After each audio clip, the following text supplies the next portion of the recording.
thank you so much for joining us in GISD's first ever groundbreaking ceremony and our first official event at this amazing new facility, our natatorium. My name's Maida Milligan. I'm the Executive Director of Communications and Public Relations, and I have the distinct pleasure of introducing our state and local elected officials who have joined us here this morning. We do have a representative here from Senator Bob Hall's office, Larissa Bonaquisti.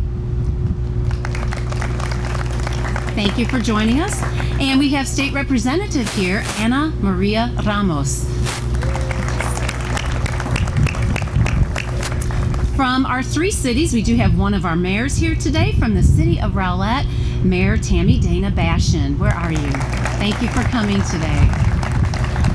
And of course, none of us would be here celebrating this morning without the support and dedication of a very committed group of individuals who want to support education and opportunity for everybody in our community, and that is our Board of Trustees. Please, if you'll stand, Johnny Beach, our new board president. Robert Selders Jr., our vice president. Our board secretary, Jamie Miller. And assistant secretary, Ms. Linda Griffin. Trustee Larry Glick, Trustee Jed Reed, and Trustee Wes Johnson.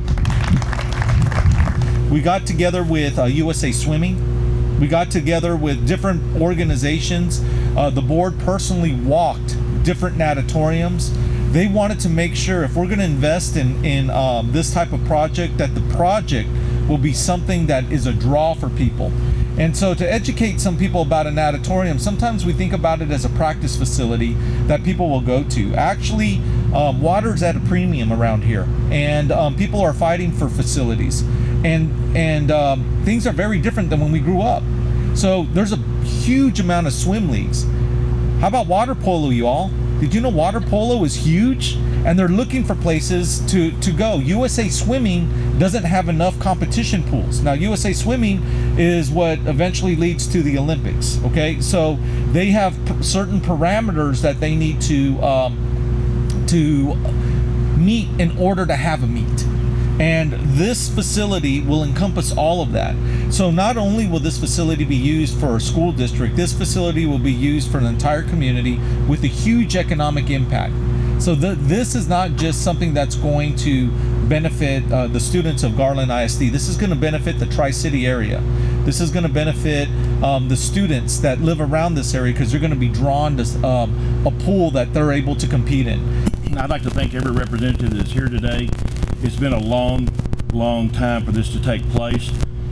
You know, I don't want to call it a swimming pool. It's a natatorium.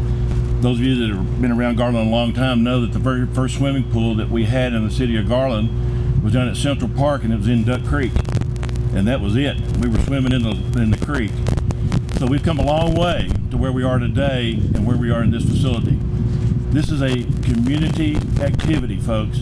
What we're doing here today, yes, it's through the school district, but it's going to have a great impact on our community. I want to go back a little bit through the history of the swimming program in Garland ISD. I talked to Charles Axe yesterday, and then I called Dr. Reeves, and I've talked to J.R. Wynn and Mike Cloud and so many others, trying to find out a little bit about the history of swimming. Do you realize that GISD has been offering swimming for the past 50 years? 50 years, y'all. It took us 50 years to finally get a pool, and it's going to be the greatest thing that's ever happened. You've heard the song by Johnny Cash, I've Been Everywhere, man, and that's been our swimming program for the last 50 years. We have been everywhere, I promise you, trying to get a water to swim in. Eastgate Apartments was built in the late 60s, and we started swimming there. It had an Olympic-sized pool that was heated. Then something happened with the lease, and we couldn't swim there anymore, so we went to the city. And the school district bought a bubble to put over Holford Park.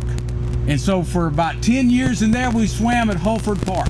Then after 2 storms collapsed the bubble, liability got too big of a risk. So then we had to quit going to Holford Park. We went to White Rock Lake. We've been to the Richland swimming pool. Then we went to the Richardson YWCA, which was bought out by Raindrops, and that's where we swim now. And that pool is about as big as this tent.